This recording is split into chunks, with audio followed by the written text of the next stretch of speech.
I say to you, after my 27 years of work, I have never given a treatment to anyone. That is a surprise to some of you and a scandal to a few more, because our language has been trained to ask, will you treat me? Will you treat Mrs. Jones? And I suppose for politeness' sake, I have sometimes nodded while listening, but in the sacred work itself, I have never treated a person. I have learned that the more earnestly you try to treat Mrs. Jones, the deeper you work with a shadow on the wall, a mirage upon the hot road. The persona's problem is the illusion. The work happens where personhood drops and presence is realized. Let us make of this room a classroom of discovery and not a debating society. I have no quarrel with anyone's earnest efforts to help their neighbor. We are gathered for understanding. Bring your questions, but bring them not as weapons. Bring them as seed. We shall plant them in the soil of quiet and let them bear fruit in their season. And if I jest a little at our metaphysical habits, it is not to shame, but to unmask the cul-de-sacs into which all of us, I included, have driven many a time with our engines revving, trying to make thought produce God. Here is the core misunderstanding. We have equated spiritual work with manipulating a person's mind, emotions, or history. We have supposed that if only we could reach into Mrs. Jones and change her thought, we would change her condition. We have even kept clever lists. A little resentment here, a childhood fear there, a dash of bad heredity, stir and bake at 350 degrees of visualization. No, my dear ones, it isn't your wrong thinking that is getting you in trouble. It isn't your neighbor's wrong thinking. It isn't the devil in your digestion or a demon in your accounts. The trouble is this. We have put the person at the center, and the person is not the center. The presence is. Mind isn't power. Let us get that much settled at once. Mind isn't power. Spirit is power. Soul is power. Consciousness is power. Truth is power. You can have mind as nimble as a circus acrobat and as muscular as a prize fighter, and yet not by might nor by power, but by my spirit, saith the Lord. The law came by Moses, John tells us. Grace and truth came by Jesus Christ. We were born under the law, not under grace.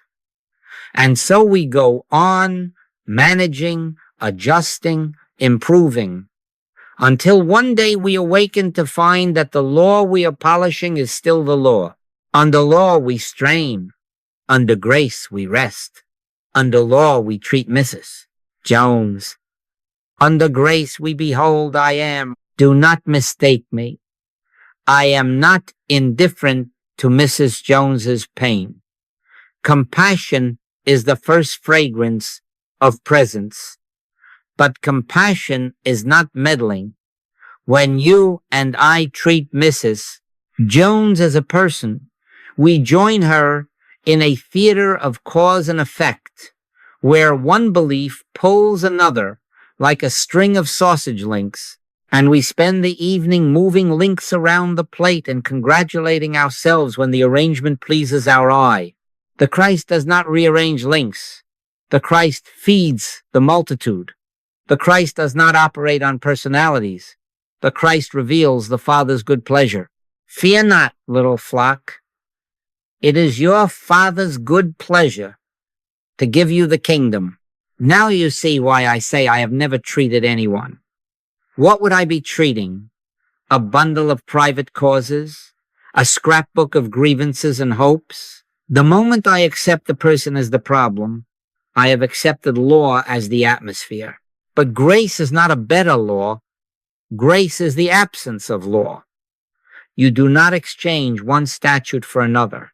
You awaken to the presence in which no statute can operate, and the claim, whatever its costume, has no jurisdiction.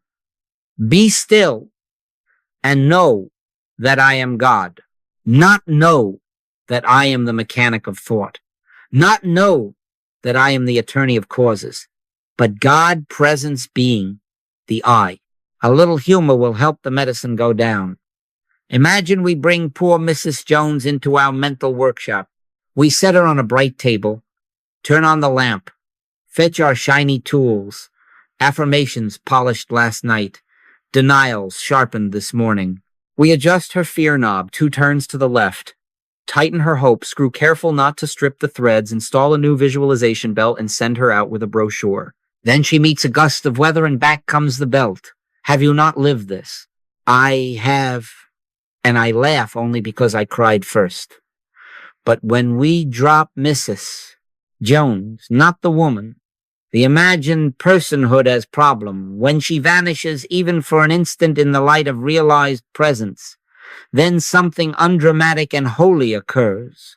There is no knob to turn, no screw to tighten, because there is no mechanism. There is God. You ask, then what is our part?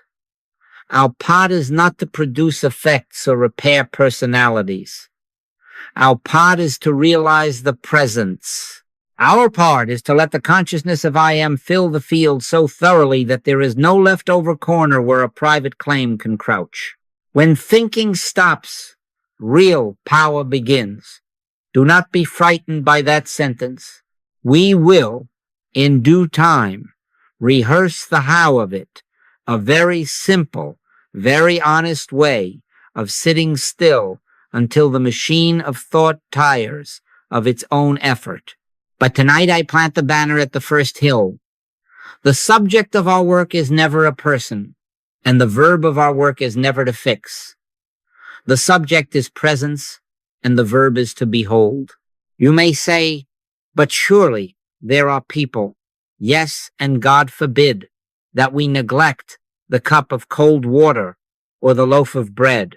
Love feeds, clothes, visits, and listens.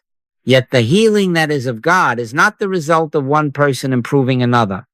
It is the quiet appearing of grace where personhood yields and the universal claim is seen as powerless. When that happens, appearances alter, not because we have performed a clever trick in the psyche, but because grace needs no help and brooks no rival. So let this be our foundation. Cease treating Mrs. Jones as a case, and begin acknowledging I am as the only presence and power where Mrs. Jones appears. The arc of our time together will take us from this unmasking into a clearer word about what people mean by treatment, how we inherited our confusion, and why only grace, never the mechanics of mind, does the work. We will learn how to turn from the personal to the universal, and how, in a living silence, the claim finds no thing to cling to. For now, let this word dwell in you. Be still and know that I am God. If you will be still, even briefly, even awkwardly, you will find that the kingdom is already given. And once you have tasted that, you will discover why I have never treated a person and why I shall never need to.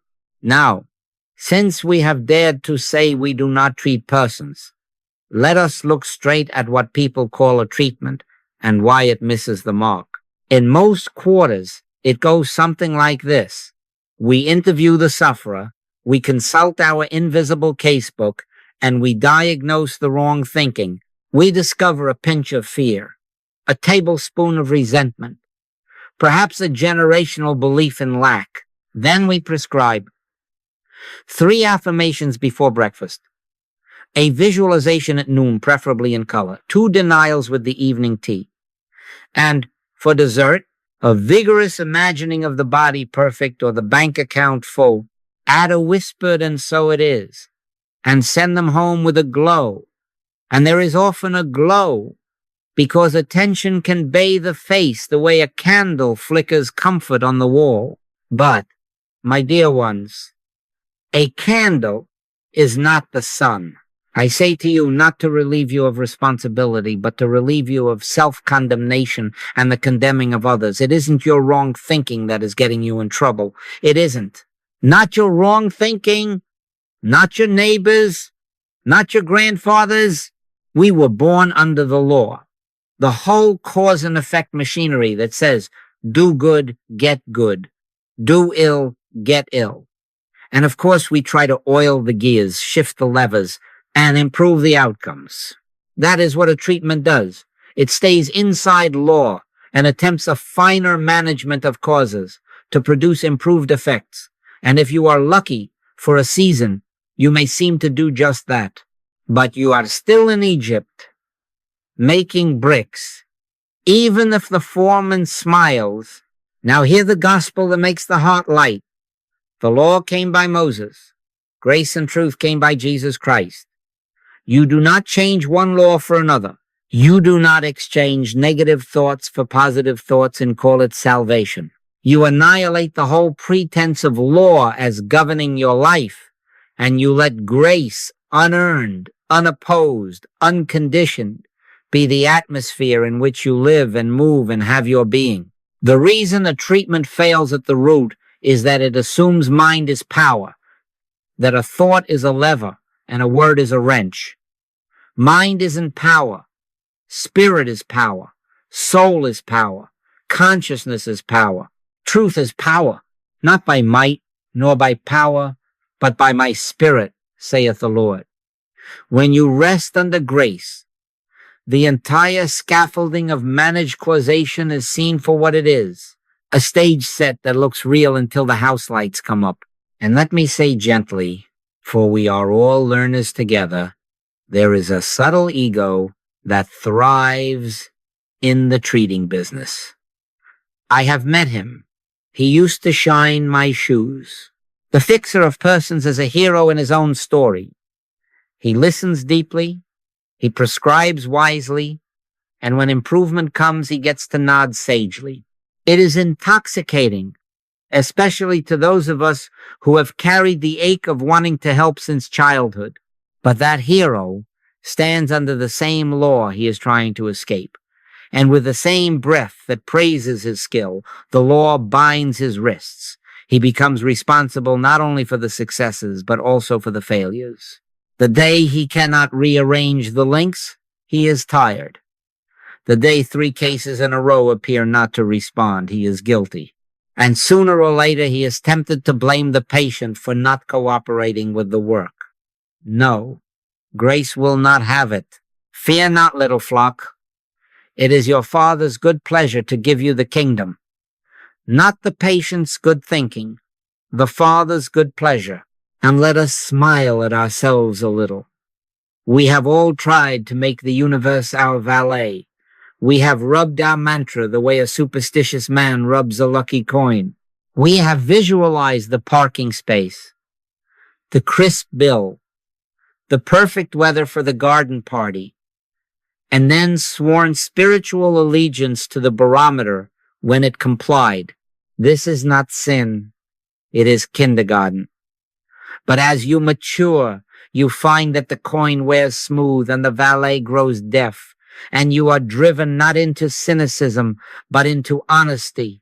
You confess, all my attempts to operate cause and effect with cleaner gloves have left me with gloves, not God. That confession is the open door through which grace walks in, silent and sovereign. So then what is the difference? A treatment tries to repair a mind inside a sequence of causes. Spiritual realization beholds what is already true in God and lets that truth reveal itself. One says, I will push this thought until the body moves. The other says, be still and know that I am God. And in that stillness, the body is not coerced, but found to be without a separate law. One wrangles symptoms and their mental cousins. The other witnesses the absence of jurisdiction where presence fills all space. Do you see? The worker with persons juggles oranges and drops apples. The witness to presence abides, and the tree bears fruit of itself. And yes, If you insist on outcomes as evidence, I can tell you I have watched conditions yield when no person was mended. I have watched fear evaporate where no lecture on courage was given. I have watched accounts balance where no one affirmed prosperity. But I do not hold these up as trophies. I hold them up as parables. The vine does not boast that it moves the sap. It abides. Now someone will ask, if not treating a person, what then do we do when a need is at the door? That is the honest question, and it will steer us for the rest of our time. But I must make one more contrast plain before we go on to practice and to history. The instant you accept a person to fix, you accept a second power beside God. You accept a separate mind, a separate life, a separate law, something that must be altered in order that God may be. That is idolatry in respectable clothing. Turn instead, immediately, to the presence, not to produce a result, but to behold what is. And in that beholding, the claim, whatever name it wears, finds nothing to fasten upon and drops of its own weight. So if you have come here with a case, I will not treat it. I will not add fuel to the legal fiction that your problem has private causes and private cures. I will sit with you, and we will turn, not away from love's human duties, but away from mental mechanics. We will rest where thinking stops and real power begins. For that is our work, and we shall soon take it up in precise form. Not the manipulation of thought, but the realization of presence. Not law managed, but grace revealed. Before we take up the method of our silence, let us look, for honesty's sake, at how we arrived at the language that has us forever treating people and repairing their thoughts. We did not invent this confusion yesterday. We inherited it, and decent people handed it to us in good faith. I say to you, after my 27 years of work, non-medical healing, as the modern world knows it, had its beginning, not in the sanctuary, but in hypnotism. Franz Anton Mesmer did not find God in a closet and come out with grace.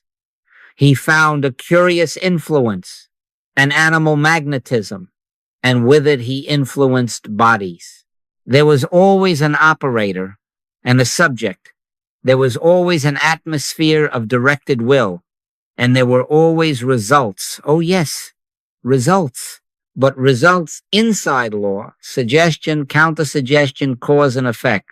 Now we are not condemning, we are locating the stream at its source. From Mesmer, the current moved to Mr. Quimby, and here the plot thickens, because Quimby was a keen observer and an earnest healer.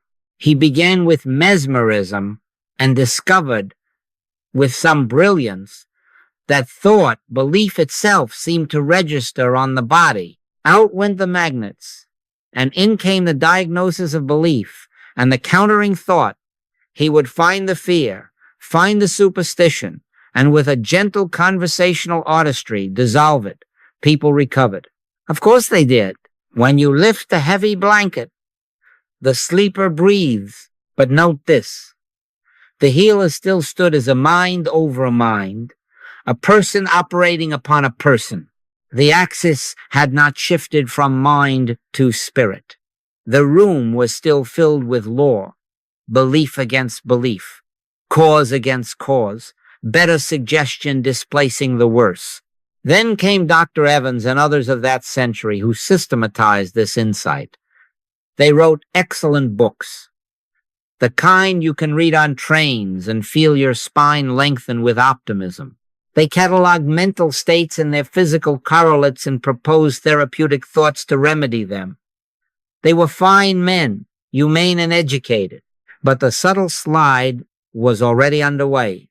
Mind was increasingly equated with spirit, and technique was offered as sacrament. If you can think rightly enough, you can be whole. If you can affirm convincingly enough, you can be supplied. And if you cannot, well, there is always the undertone of blame to keep you diligent. We were born under the law, not under grace. And so we dutifully set about to be better law keepers with better thoughts. Into this field Mrs. Eddy stepped, and something distinctly Christly shone. She lifted the gaze from the mechanics of mind to an allness of God that left no second power to oppose him. The radical word was that God is all, spirit is the only cause, and man is the image and likeness of that cause. If you sit very still, you can hear in that sentence the faint chime of grace. But hear me well. Any revelation entrusted to humans will immediately attract helpers with polishing cloths, and soon the bright thing is managed. Students, readers, and later generations too often traded the presents for procedures, taking the metaphysical scaffolding and mistaking it for the temple. Where the founder spoke of God, the followers spoke of right thinking. Where the founder leaned into grace, the followers gripped lists. Anger causes this, fear causes that. Mind quietly returned to the throne and called itself spirit. Parallel to that stream, and overlapping with it, arose what we call new thought. It democratized optimism, taught millions to notice their thoughts, and gave simple tools to the discouraged. I bless its kindness. But new thought at no time marked as kindly as ever known the secret of healing that is of God, for it has always operated within the law of cause and effect, scrubbing the mind and polishing the words to get better results. Unity took the same wide road with even wider welcome. I have known their goodness, their hymns, their courage to declare that love is practical. But the love that moves mountains is not the love that edits its adjectives. If affirmations were the Christ, then the Pharisees would have been first at the tomb. Do you see the fork now? On one side stands suggestion and countersuggestion, diagnosis and antidote, the science of thoughts and their effects. On the other side stands a door marked with a single sentence, be still and know that I am God. One side says, mind is power, work it more purely. The other says, mind isn't power, spirit is power, soul is power, consciousness is power, truth is power. The former seeks to adjust causes within law. The latter yields to grace that annihilates the claim of law to govern being at all. The law came by Moses, grace and truth came by Jesus Christ. You do not change one law for another law. You do not exchange negative for positive and call it resurrection. You stand aside as grace appears, and the entire premise of a second power dissolves in its light. Now, if you press me for the reason results have appeared across all these schools, I will answer without guile. Mind can alter appearances temporarily, because belief is part of the fabric of phenomena. Suggest to a man under a spell that the snake is a rope, and you can raise his heart rate or lower it as required. The mind is a wondrous stage manager. It can switch the scenery and fool the audience up to the moment the house lights come up. But spirit is the light itself. It does not rearrange the shadows. It removes the pretense that they ever had substance. That is why one patient gets well and another does not under the same treatment. Why one bank account swells under affirmations and another wilts under the same brave sentences. Law is fickle because it is not God. It is a mesh of interlocking beliefs, rung like bells by weather, culture, heredity, contagion. Grace is constant because it is God, not by might, nor by power, but by my spirit, saith the Lord. Allow me a small smile to ease a stern paragraph. We have all visualized so earnestly that when the train pulled in, we found ourselves triumphantly seated in someone else's reserved seat. The law of self-preservation is a vigorous law. It will take your affirmation and try to make it a better spear. And then when the conductor arrives, the whole glory dissolves in a very old embarrassment. That is the weariness of living under managed causes.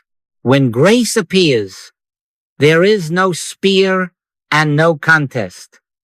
There is sufficiency without conquest, bread without bargaining, health without heroics. Now I have traced this not to score points on our ancestors, but to free you from tinkering with their toolbox. We are not going to improve the lineage. We are not going to produce a superior hypnotism with scripture varnish. We are going to step altogether out of the frame. You do not refine Egypt. You come out by a way you did not make. Our way is the realization of the presence, and the end of our thought work is the beginning of real power. When thinking stops, real power begins. In the sections to come, I will show you how to sit until the machine runs down and the quiet appears, an aliveness, a tingling, and then you will watch as claims that once stampeded through your days find nothing to fasten upon, that is grace. Fear not, little flock. It is your Father's good pleasure to give you the kingdom, not the techniques of your grandparents. The Father's good pleasure here, now, where I am is all. We come now to the middle plank of our bridge, the firm wood beneath our feet that carries us from the busy shores of management to the quiet country of grace. We were born under the law, not under grace. I don't quote that to scold the nursery. I quote it to explain your fatigue. Under the law, everything is cause and effect. Everything is measured in carrots and sticks, debit and credit, sowing and reaping, and then resowing to repair the reaping you didn't like. Under the law, even our religion is bookkeeping. If you think hard enough, affirm long enough, behave straight enough, you can wrestle a blessing out of the sky and nail it to your barn door before the wind notices. And if you cannot keep up, the same law that praised you for diligence sits in judgment and says, well then, try again harder. That is why treatments, as commonly practiced, feel like spiritual athletics with a stopwatch. It is not wicked, but it is wearying. Hear now the sentence that makes angels nod. The law came by Moses. Grace and truth came by Jesus Christ. This is not a footnote to a syllabus. It is a thunderclap that ends the rehearsal and begins the performance. You do not trade one law for a better law. You do not exchange negative for positive or frantic for focused and call it salvation. You annul the entire jurisdiction of law over your life by dying to the premise that there is a second power to appease, manage, or manipulate, and you yield to grace. You step out of the courthouse. You do not argue a cleverer case. Stand fast, therefore, in the liberty wherewith Christ hath made us free. Not in the freedom of a better technique, but in the liberty of no technique at all when presence is presence. If your brow is furrowed, let me smooth it with a homely picture. Under the law, life is like trying to sleep with a thermostat that keeps slipping. All night you get up to nudge it, 2 degrees warmer, 3 degrees cooler, until morning finds you a champion of adjustments and a stranger to rest. Under grace there is no thermostat at all, because there is no climate to threaten you. There is only the radiance of the one presence filling all that is called room. The instant you accept that there are rival climates, you are back at the dial. The instant you accept that there is a rival mind needing correction, you are back at the wrench and the wire. And so I say again, not because it is clever, but because it is the hinge of all our work. Mind isn't power. Spirit is power. Soul is power. Consciousness is power. Truth is power. We have worshipped the thermostat long enough. Let us love the Sunday. Someone asks, but isn't good thinking better than bad thinking? In the schoolroom of the law, yes. In the household of grace, you awaken from the dream that your thinking was moving the sun across the sky. You discover that when thinking stops, real power begins, not your power, but the self-operative action of the Christ. Grace is not an improved push. It is the cessation of pushing, because the life of God is the only life present, the only activity here. Be still and know that I am God. Not be still long enough to sharpen a tool, but be still because no tool is needed in the presence of allness.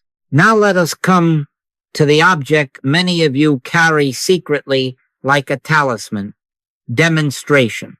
Under law, demonstration is the Holy Grail. We demonstrate health, supply, opportunity, harmony. And if one is particularly pious, parking spaces. Each small success breeds both pride and terror, for the operator of the machine suspects that a misstep will reverse the belt. Under grace, there is nothing to demonstrate. The realized presence is fulfillment. A rose does not demonstrate bloom. It embodies the life that is forever flowering. A healer under grace does not get a patient well. He or she abides in the fact that in him we live and move and have our being. And the claim, finding no second law to cling to, drops of its own weight. You will no more be guilty of trying to demonstrate supply than you would of stealing it, because you will know supply as the nature of God appearing as your sufficiency, unlabored and unopposed. Fear not, little flock. It is your Father's good pleasure to give you the kingdom, not your cleverness, the Father's good pleasure. But does this mean we lapse into passivity? No. It means we exchange strain for trust, pressure for presence. Under law, the healer is a foreman. He inspects, corrects, and reports. Under grace, the healer is a witness. She beholds, yields, and rests. The confidence is not in what she thinks next, but in the Christly reality that is self-operative, like a spring that needs no urging to flow. Our part is not to manufacture motion, but to refuse the idolatry of a second power. The moment you accept a second power, a germ, a lack, a curse, a karma, you are back to negotiating. The moment you realize I am is the only presence and power, the so-called power of the claim evaporates in the light of oneness. This does not produce a result. It reveals the absence of an opposing cause. Permit a smile, because we must not wear long faces in the wedding hall. I have known students to polish their affirmations as if they were silver spoons before a governor's visit, and when the guest did not appear, they polished faster. We are not receiving a governor. We are awakening to the host.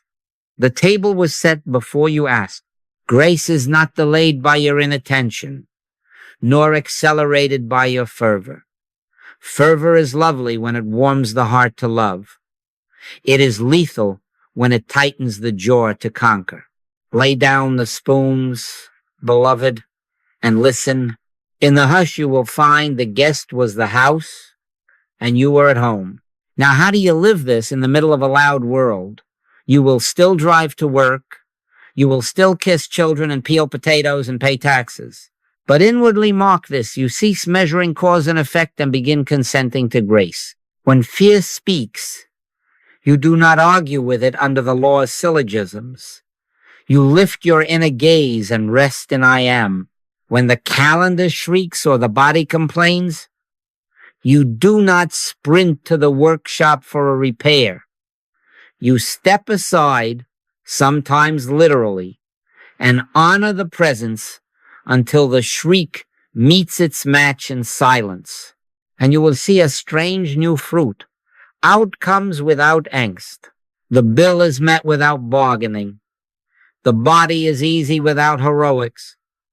The relationship breathes without contracts of how spiritual you both must be at supper. This is not apathy. It is the Sabbath at the center of the week. I say to you after my 27 years of work, the pivot of healing is not a more efficient mind or a braver heart under law. It is the end of law's jurisdiction in your consciousness. From that end, grace appears not as a gust of good fortune, but as the steady, changeless reality of God as your life. And in that reality, your hands will still wash the dish, but your soul will have put down the ledger. You will stop keeping score, even secretly, of how many demonstrations you have under your belt. You will begin to live as one for whom the belt itself is unnecessary. My yoke is easy and my burden is light. That is not poetry. That is the report from grace. So come away now only in your heart, even where you sit, and consent to this. I shall not manage causes today. I shall not trade one law for a prettier one. I shall let grace be grace. If you will let that sentence stand in you like an oak, you will find that the wind can blow all at once, and you will still be shade for the weary. Not because you learned a better trick, but because you ceased pretending there was ever a wind that governed you. Under law, we strain. Under grace, we rest. And in that rest, the work of God is done. Keeping Mrs. Jones in mind, that's working with an illusion. The moment you hold a person as a problem, you have accepted a second power, a rival mind, a separate life that must be adjusted before God can be God. I say to you, after my 27 years of work, whenever I started with Mrs. Jones in her gallbladder, I ended with strain. Whenever I started with the presence, I ended with grace. Drop Mrs. Jones, not because you do not love her, but because you love her enough to stop burning both of you on the altar of a fiction. Turn from her name and her narrative to the impersonal claim that is masquerading as a personal story. You will feel at first as if you are being rude at a tea party. You are not. You are refusing to gossip about God. Now listen to scripture cut through centuries of blame. Master, who did sin, this man or his parents, that he was born blind? And the Christ answered, neither hath this man sinned, nor his parents, but that the works of God should be made manifest in him. Nobody is suffering from their own sins. Nobody. If you will let that drop like a plumb line through your conscience, you will feel the earth steady under your feet. Under law we apportion deserts. Under grace we behold God. The ache before us is not Mrs. Jones's private history come home to roost. It is a universal suggestion that there exists a law apart from God, fear, contagion, self-preservation, karma, lack, now trying on her features like a mask. Take off the mask. Handle the universal claim, not the person. How?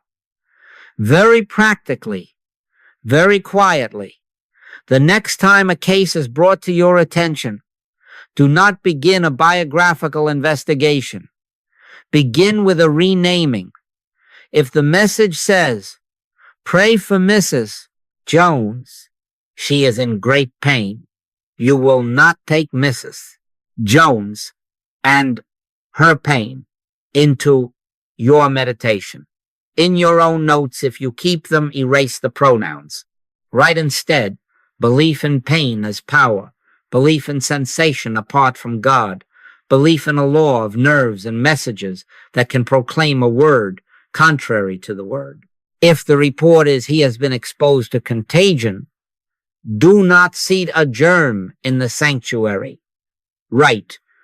Universal fear, named contagion. Belief in life divided and vulnerable. Suggestion that contact transmits substance. If the trouble is their money is running out, do not enthrone arithmetic. Right. Belief in lack. Belief in supply as quantity. Suggestion that God's nature can be measured and depleted. You are not making a clever list. You are stripping a costume from nothing. You are saying, in effect, this is not a woman in pain. This is the belief in pain, pretending to be a woman. The one can be argued. The other, in the light of presence, dissolves. Now, if you have been trained to sniff out a patient's wrong thoughts like a hound in a garden, this will feel at first like you have lost your job. You have. Give thanks. Judge not, that ye be not judged. The habit of diagnosis, fear here, resentment there. A childhood incident hiding under the stairs keeps you in the courthouse of the law with its dusty books and its tired prosecutors. Our Christly work is the gospel, not the gavel. Neither do I condemn thee. Go and sin no more. The no condemnation is the power. The go is the freedom. The sin no more is the discovery that in the light of grace, there was no separate sinner to begin with. When you turn from Mrs. Jones to the universal claim, guilt drops like a stone into still water and does not rise again to strike the surface. Compassion remains, not the patron's pity, but the tender knowing that God as all presence leaves no one outside. Someone will say, but isn't it cold to stop thinking of the person? No, it is warmer than your warmest thought because it is love without a handle. To clutch a person is to make them small enough for your hand. To behold, presence is to let them be as vast as God is. Watch the change in your own heart. When you cease tampering with Mrs. Jones's mind, you stop blaming her. You stop praising her bravery on good days and lamenting her faith on bad ones. You rest. And in that rest, you feel the Christ's own affection rise, not a human fondness that fears loss, but perfect love that casteth out fear. That love recognizes no law of self-preservation, no karmic accounting, no hereditary ledger. It recognizes only God's law of being. I am. So we proceed like this. We sit down, perhaps with the message still buzzing in our ear, and we let the personal tale soften at the edges until it slips off the table. We face, without drama, the impersonal suggestion, a belief in pretending power. And then we face it with nothing of our own, no counterstatement, no mental muscle, only with the awareness, clear as noon, that there is no law, no life, no continuity in it, because presence fills all space. I and my Father are one. Where oneness is, twoness is a rumor. Where the light is, a shadow has no statue. Say, if you must, for your own awakening. This claim has no cause, no law, no substance, no history, no continuity, and no person. But do not chant it to bend a force. Let it be the bell that calls you into the sanctuary, into the silence where God is God. The prince of this world cometh and hath nothing in me. Let the claim come and find nothing in you, no belief in a second power, no sympathy with fear's theatrics, no private mind to be manipulated or improved. You will discover in practice that this simple shift, dropping Mrs. Jones, handling the universal, changes the atmosphere of your work. Calls will no longer feel like tests you might fail. Reports will no longer tempt you to rush to the blackboard to solve an equation with the right formula. You will receive You will consent. You will behold. And strangely, humanly, beautifully, the fruits appear. Conditions ease. Not because you repaired a person, but because grace, unopposed, needed no help. I can tell you of a child covered in the spots of a fashionable contagion. I did not treat a child. I recognized the ancient fear called contagion and its pretense of law, and I rested until the presence filled the room where my mind had been busy. By evening, Mother was singing. But take that not as a trophy, take it as a parable. The vine does not boast that it moved the sap. It abides. Keep, then, an ethic that God's tenderness. Never scold a sufferer. Never hint that if they had affirmed more boldly on Tuesday, they would have been spared on Wednesday. That is cruelty wearing a spiritual tie. Refuse also the gossip of details. It is a way of strengthening the mask. If you must speak at all, let your words be as lean as love. I am with you. And then be with them, not mentally pouring the case, but abiding in the presence that knows neither case nor defendant. Only the Christ of God appearing as all. In that consciousness, universal suggestion stands before the throne and discovers it has no feet. This is the revelation at the root of all right practice. Turn from the person to the impersonal claim and recognize its powerlessness in the light of presence. Under law, problems have owners. Under grace, suggestions have no home. Let them knock. Do not answer. Sit still. Let the sun do what suns do. And when you rise, you will find that you have not fixed a single soul. You have loved God, and in loving God, you have loved your neighbor as yourself. So then, what is the work, if not treating? If I do not take Mrs. Jones and her pains into a mental workshop and turn the screws until the dials favor her again, what am I doing when I say I am at work?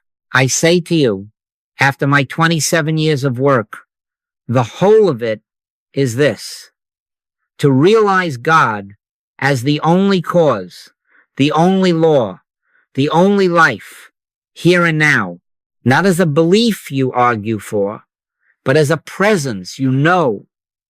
I am the Lord, and there is none else. If there is none else, there is no second cause to mend, and no rival law to manage. Our work is to let that truth cease to be a sentence in a book and become the atmosphere of our awareness, so living, so present, that suggestion finds no foothold and appearances lacking a cause fail to perpetuate themselves. That is all, and that is everything. This marks the shift of aim that frees you from fatigue. Under law, we set goals and chase them. Under grace, there is a single aim, and it isn't an aim at all. It is an abiding. We are not here to demonstrate effects. We are here to abide until presence announces itself. When presence is realized, fulfillment is present in the only way fulfillment can be present spiritually, as the very life and law of being. Seek ye first the kingdom of God and his righteousness, and all these things shall be added unto you. Do not turn that into a bargain. I will seek, and then I will collect. Let it be what it is. The disclosure that the kingdom present is the sufficiency present, and the things are but the shadows cast when the light stands forth. So take this as language to live by, and let it be the plumb line in all your hours. The realization of the presence is fulfillment, not the cause of fulfillment, fulfillment. The moment you turn realization into a lever to pry open a blessing, you have slipped back into law and are mending the thermostat again. The realized presence is the blessing. The realized presence is the health, the supply, the protection. the companionship. Because God does not carry these as parcels. He is these as being, in him we live and move and have our being. Living in him is not first-class seating with better snacks. It is the end of believing in compartments at all. And here is the guardrail that will keep you from sliding back into demonstration mongering. You will no more be guilty of trying to demonstrate supply than you would of stealing it. Why?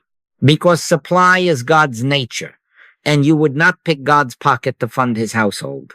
Take no thought for your life, what ye shall eat, or what ye shall drink. This is not an invitation to idleness. It is the end of living by strategies. The lilies are not lazy.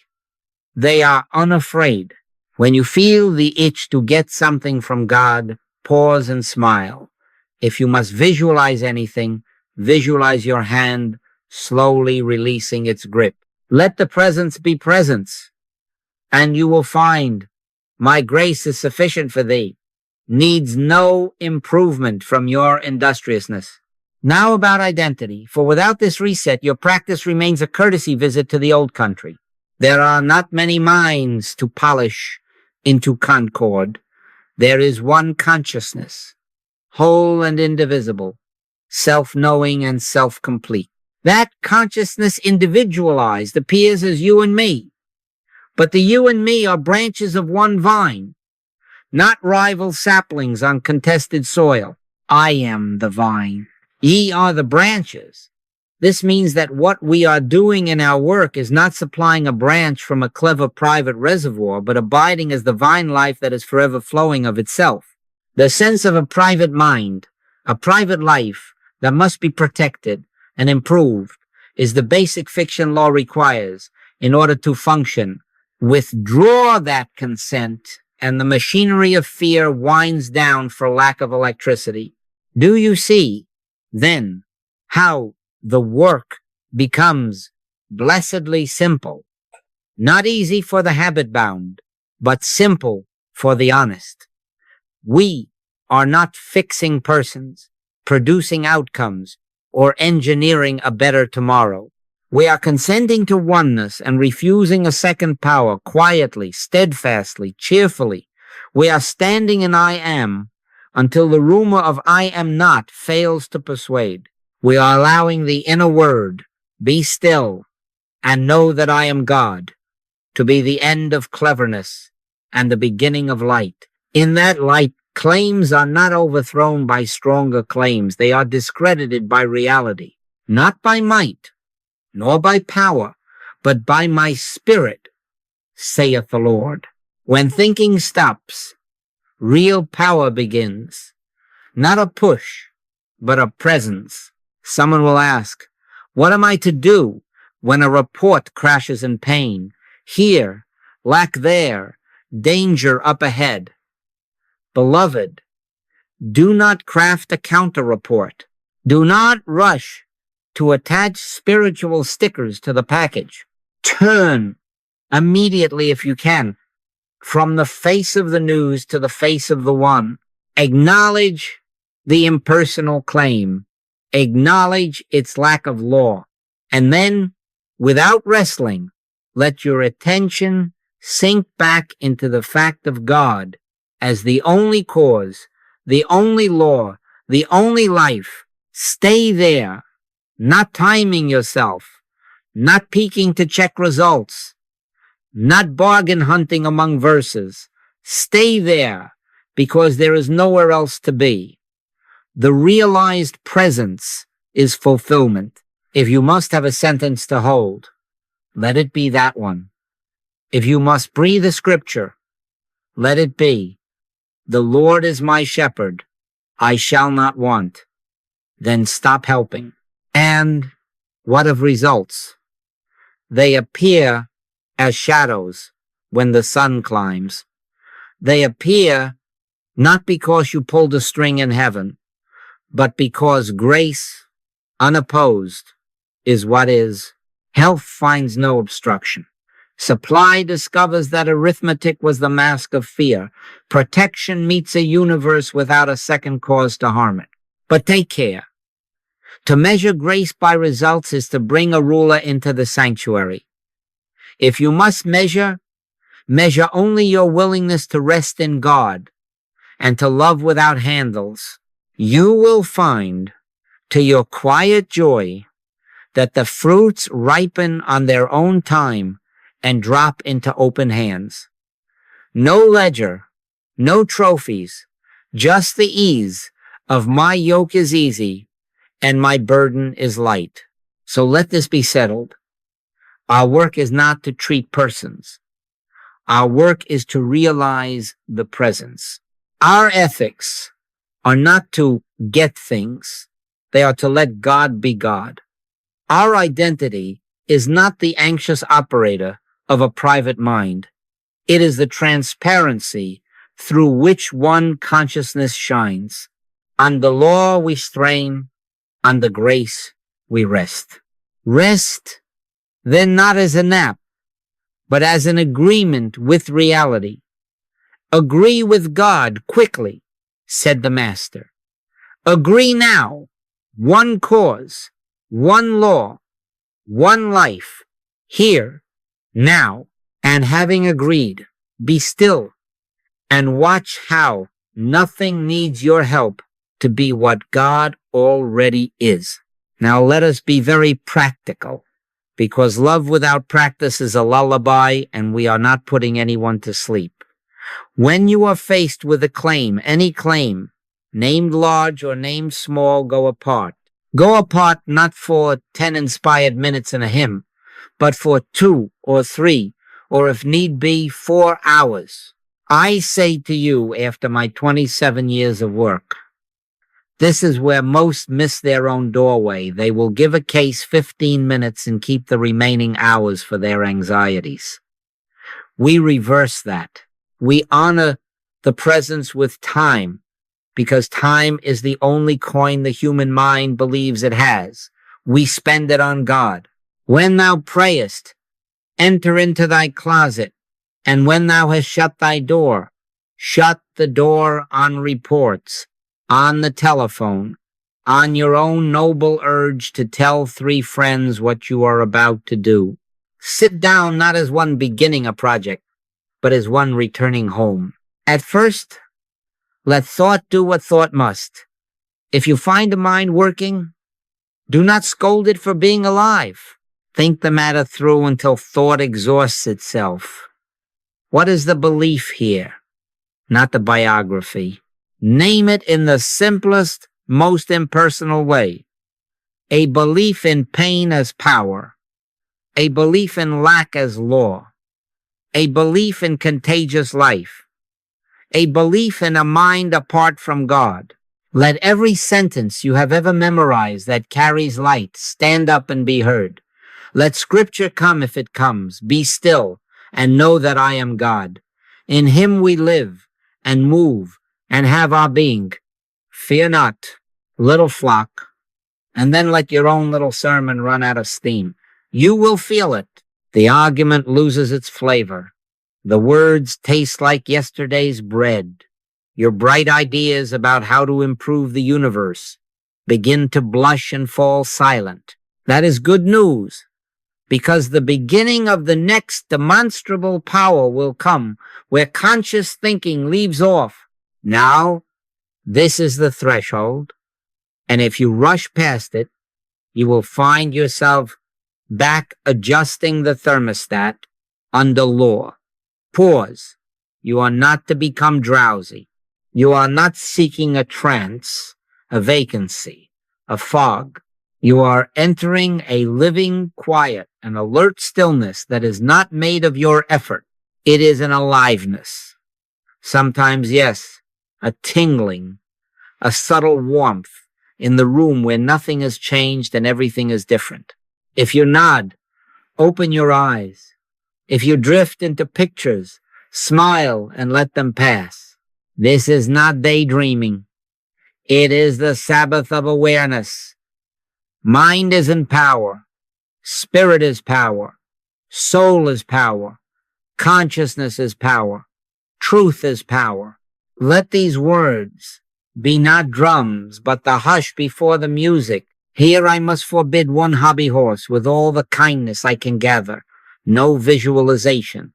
Do not picture a healthy organ, a fat bank book, a shining sun coming home at 6 sharp, or a parking space so close to the bakery that the muffins applaud. That is law in costume. Cause and effect with a halo. You may as well be arranging chess pieces and asking God to be impressed with your endgame. I have known dear souls who, visualizing a quick train, succeeded in borrowing another man's timetable and left him explaining to his supervisor an invisible express. I have seen a metaphysician so intent on imaging a clear overhead bin that the bag fell beautifully on the gentleman in front of her and taught both a lesson in humility. Let pictures go. They tie you to causation and keep you on the dock, waving a flag at ships that were never yours to steer. So what, then, is done in this silence? Nothing and everything.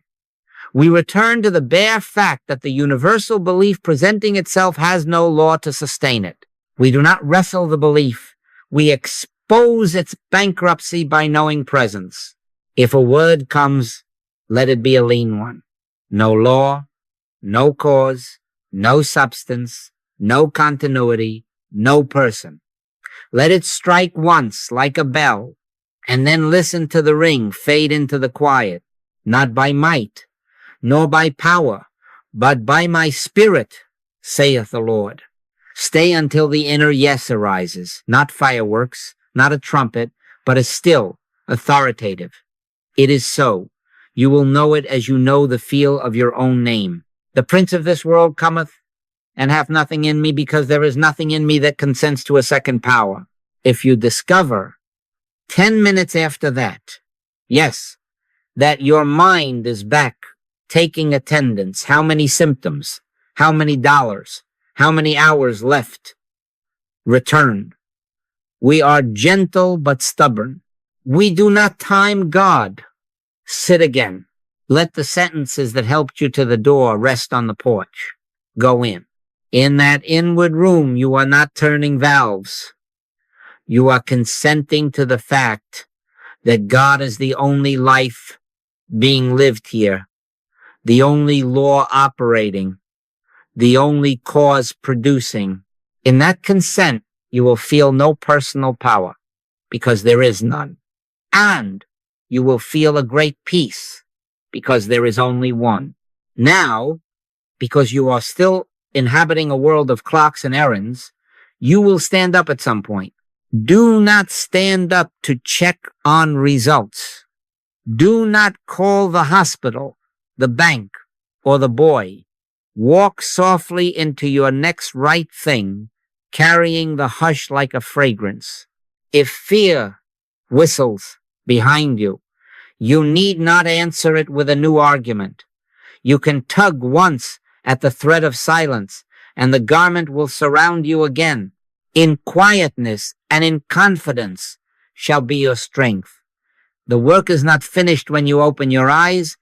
The work was finished before you closed them. You are not proving a theorem. You are abiding in a fact. Someone will ask, must it always be ours?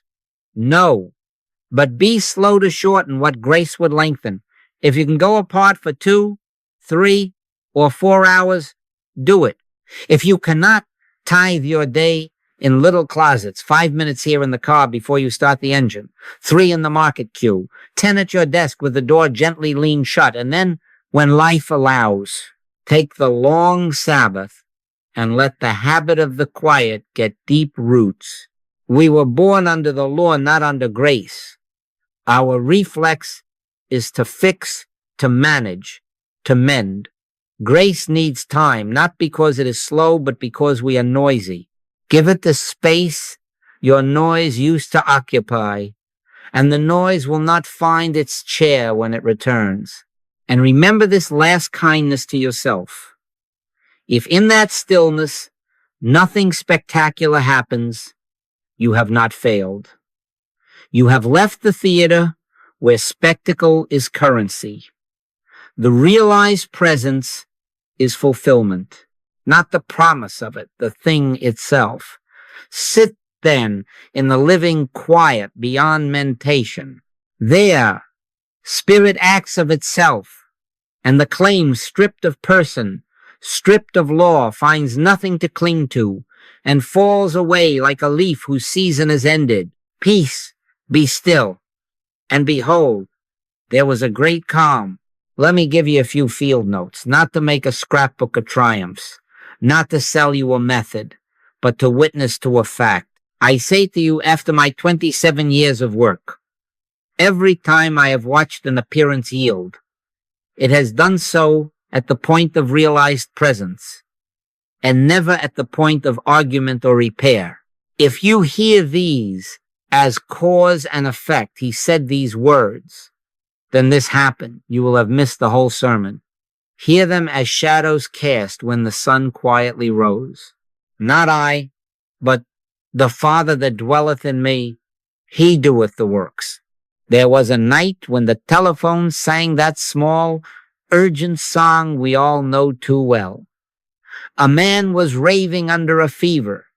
There were human reasons to fear, plenty of history to rehearse if we wanted theater.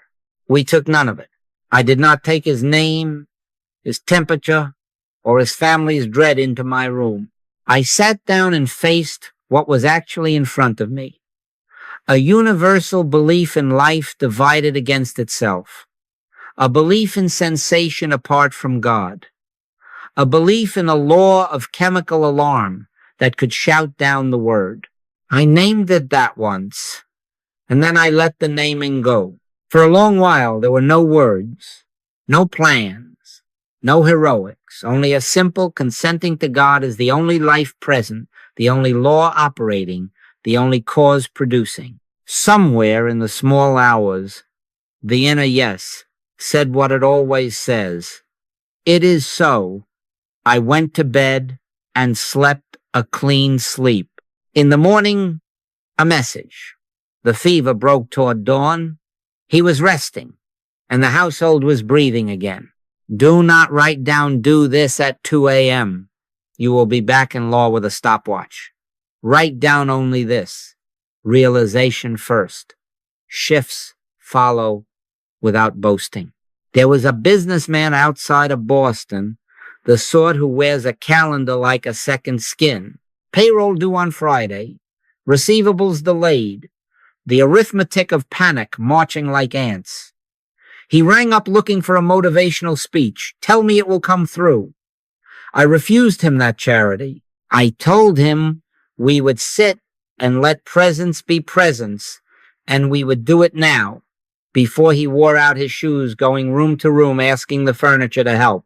We turned from my accounts, my employees, my deadline, to the impersonal claim, belief in supply as quantity, belief in a law of depletion, belief that God parcels out sufficiency in envelopes. We stripped it of pronouns and then sat in the quiet where thinking ends. By supper time, he called, chuckling through something like relief and embarrassment. An old invoice discovered in a folder that had been misfiled. A client paying immediately. A wire arriving that no one had expected that day. He wanted me to enjoy the story with him.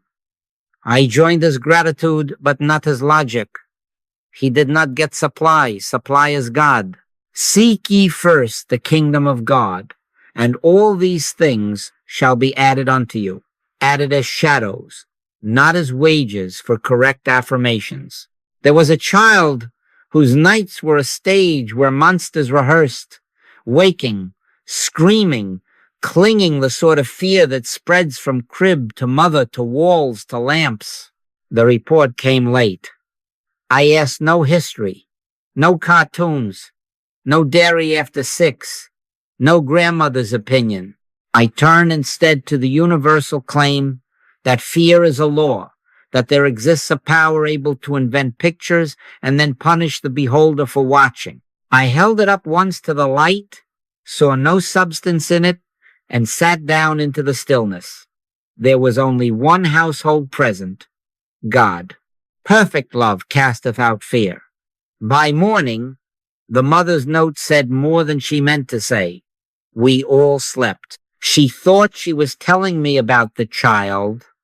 She was witnessing to a room where the presence had been allowed to be itself.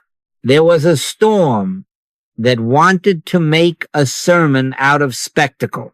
You know, the kind, the sky taking itself very seriously, the vessels of men showing their smallness. I was not on the sea, but those I loved were, and the reports were the dramatic kind that make you feel useful when you worry. We did not. We sat.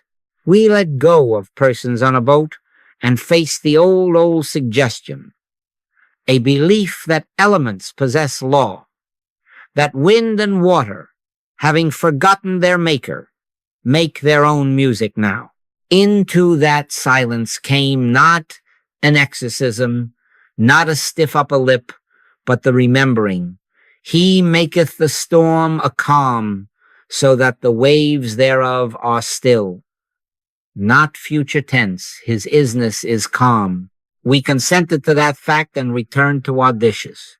Later, an ordinary note, anticlimactic as grace often is.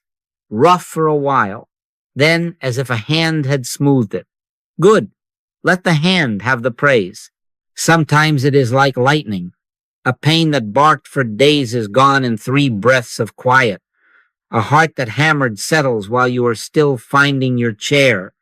Do not make a shrine to the instant. Sometimes it is like dawn, arriving without trumpets, patient enough to wait while you use up your anxiety. An old fear stands one more night guard and then yawns and wanders off as the light climbs the curtains. They that wait upon the Lord shall renew their strength. The common thread is not speed. The common thread is grace, my grace, which needs no help from your calendar. And now the caution, for I would save you from much comedy and a little shame. A friend of mine, devout, earnest, and affectionate toward outcomes, decided to visualize a ticket. He wanted a specific seat on a specific train, and he pictured it with such ardor that even the conductor might have blushed. And do you know, he got his wish. He held in his hand the ticket number exactly as imagined, printed, stamped, and delivered by the miracle of human error. On the platform 10 minutes later, a bewildered gentleman held the duplicate and no luggage because the airline had mistaken names, addresses, and intentions, and had thoughtfully delivered his bag to our visualizer's front porch. My friend, being not a scoundrel, spent his evening returning a suitcase and explaining to a stranger why the universe had chosen him as a courier. He also retired from visualization with honors. Do you see? Mind's pictures, at best, push pawns around the human board. They do not introduce grace. They complicate innocence. We do not do outcomes. We know presence. So mark this in your own ledger of learning. When presence is realized, appearances yield, not because we repaired a person, not because we out-argued a law, but because grace needed no help. We keep our hands off the gears, we keep our names out of the headlines, and we keep our hearts clean of claim and counterclaim. We say with the Master, I can of mine own self do nothing. And with the psalmist, this is the Lord's doing. It is marvelous in our eyes. Humility is not a posture. It is the truth about agency. The Father within doeth the works.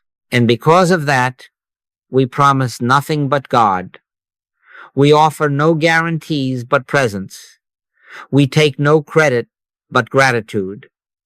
Stand still then and see the salvation of the Lord. It will not look like your plan. It will look like God. Now let me speak to you about the strange mercy of voice and page, how this work reaches you when I am not in the room and yet, in a way I cannot explain, am in the room. I say to you, after my 27 years of work, you do not merely get words on tape, but you catch the consciousness as well. Faith cometh by hearing, and hearing by the word of God. not the word as syllables, but the word as living presence.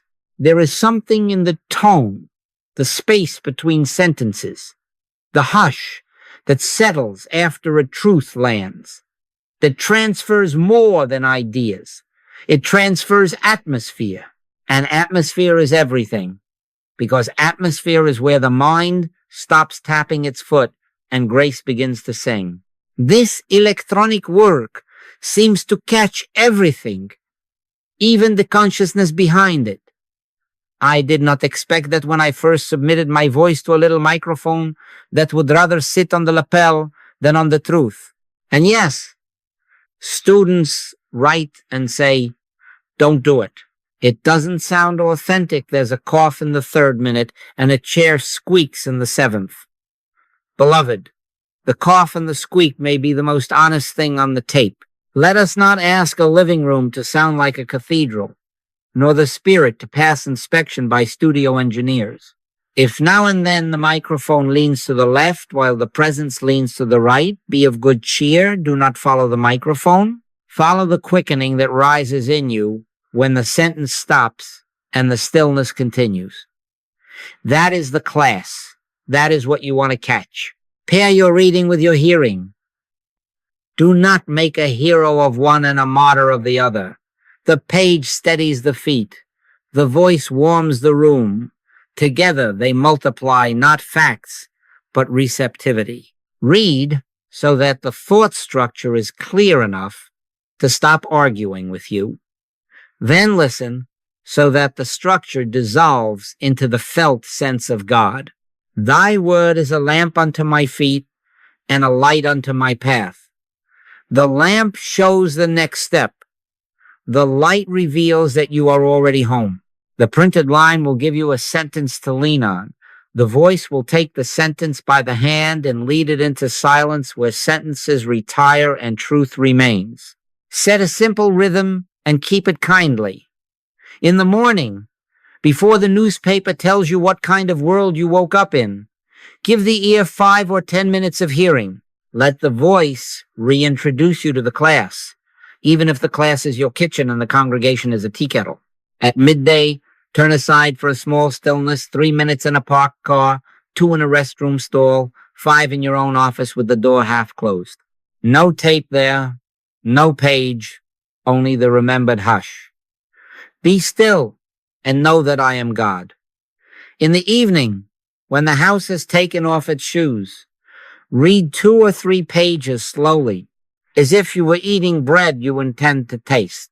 Then close the book and sit very quietly. If a sentence asks to be carried into the silence, take it like a child on your shoulder. If it falls asleep, let it. The point is not finishing chapters. The point is that hearing and reading deposit you on the threshold where thinking stops and real power begins. When you listen, do not be a consumer of content. Be a returner to presence. Do not chase the best line and rewind it 6 times until it turns into a slogan. If a word touches the place where your questions no longer multiply, stay there. There is a consciousness behind the words. Let it meet you. Let pauses do their work. The silence behind the voice is the teacher. The voice only taps on the door. Mind isn't power. Spirit is power. Soul is power. Consciousness is power. Truth is power. The medium is the wire. The current is the grace that rides it. Now, a word about our gathering. We do not come together to trade techniques, to compare notes on how cleverly we outmaneuvered a symptom, or to see whose visualization produced a closer parking space. We gather to anchor a shared field of realized presence. Where 2 or 3 are gathered together in my name, there am I in the midst of them. In my name. What name? I am. Not the many names of our personal histories, but the one name of our being. In such a company, we speak little and love much. We refuse to personalize error. No swapping of diagnoses as if they were recipes. No rehearsing of fears as if chanting could ennoble them. We are not a clinic. We are a sanctuary. And in a sanctuary, one does not juggle problems. One keeps the lamp filled and the door open. Make your home such a sanctuary. Let a book live within reach, not as decoration, but as a friend who does not mind being open for a single paragraph. Keep a small device ready, not as an idol, but as a bell that calls you back to class when your mind has started a recess of its own. And in all of this, remember the aim is not more words, but deeper quiet. Immerse in word and voice, so the consciousness behind the work can meet you and carry you into the silence.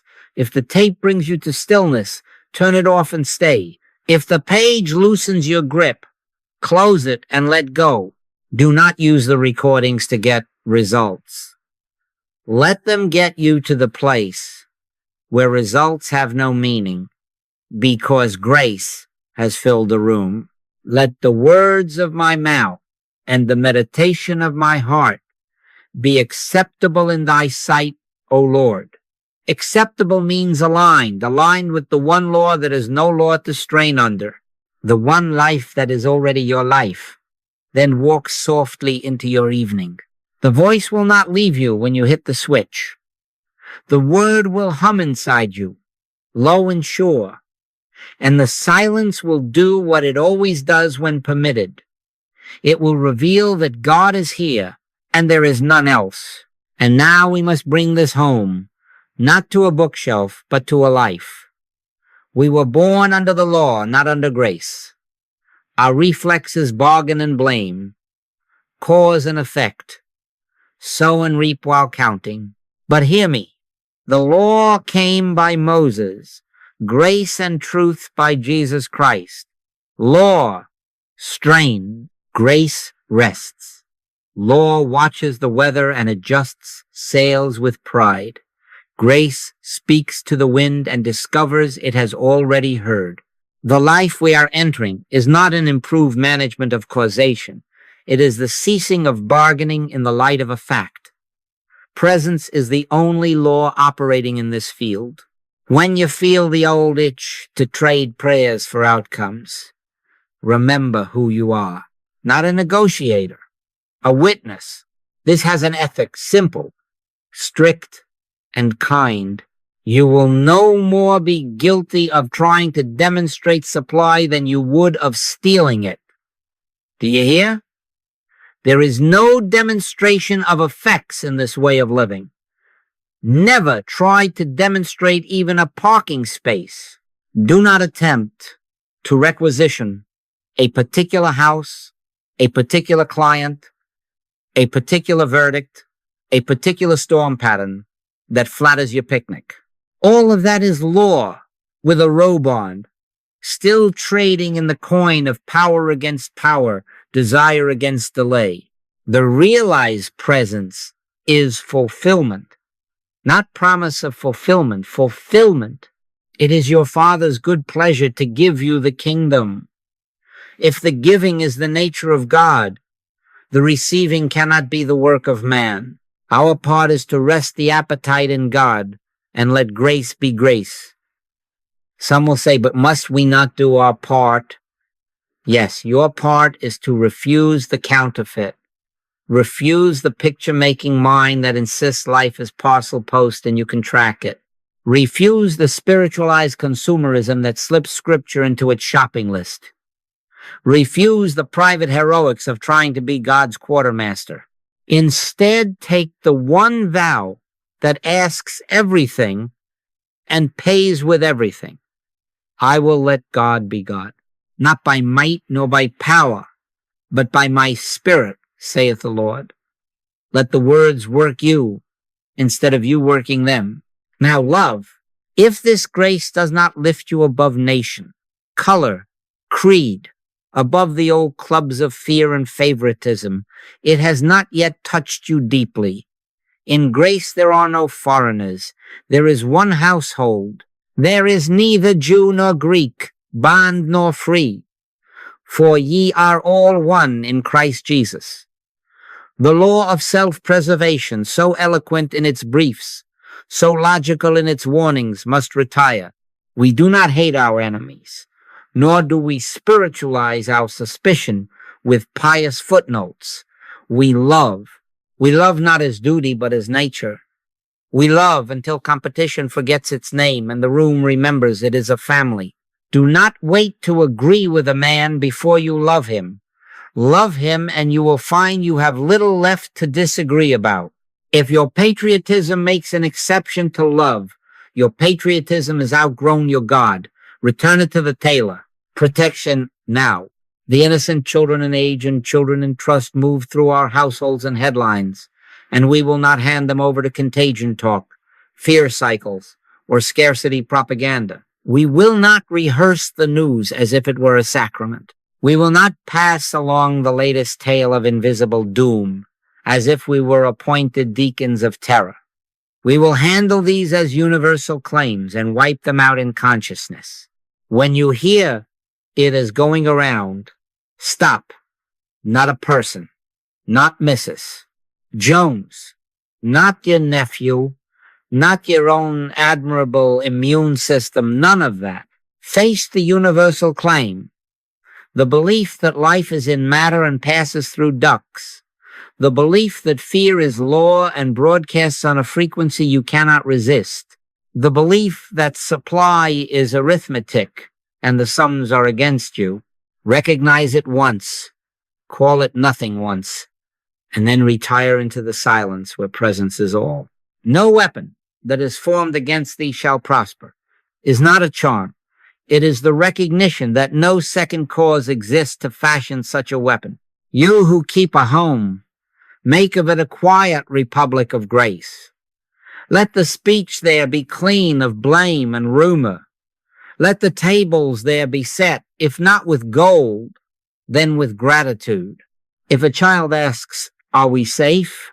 Do not recite statistics.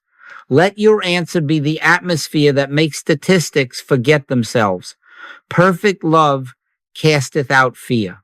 Do not enroll your dog, your cat, or your ankles in your panic. Do not hold a family meeting to discuss the germ of the week. Take the claim impersonally, deny it, cause, law, and continuity, and then sit until the hush arrives. You will not have improved a circumstance. You will have remembered a universe. And on the street, be as gentle as you are unafraid. Give way at the corner, and not because you have calculated good karma. Pay the bill you can pay, and if you cannot, tell the truth without drama and keep your seat. Refuse to cheat, shape, or hurry appearances. Refuse to fight for your place at the table. You are the table. Fear not, little flock, for it is your Father's good pleasure to give you the kingdom. Under that pleasure, no elbowing is necessary. Under that pleasure, you will never again know the word competition, because you will have ceased competing with God for the role of provider. Now, a last reminder that will save you from many bruises and a few sermons. Keep Mrs. Jones out of mind. Keep the presence in heart. If a name rises, let it drop. If a symptom report insists on a front row seat, show it the door and seat the presence in the aisle, on the platform, and behind the curtain. We are not reformers of people. We are witnesses to God. Our work is done in silence, and its fruit testifies without press releases. Let your light so shine before men that they may see your good works and glorify your Father which is in heaven. Do you hear where the glory goes? I say to you, after my 27 years of work, live by grace. Refuse personalizing error. Let the realized presence be the only law and influence in your field. Stand still. Do not traffic in outcomes. Love widely. Beyond the borders men draw in chalk. Protect the innocent by starving fear and feeding silence. Then walk softly into your day. The vineyard is not yours. It is His. And yet, in his good pleasure, you will find your hands full and your heart quiet, because God is here and there is none else.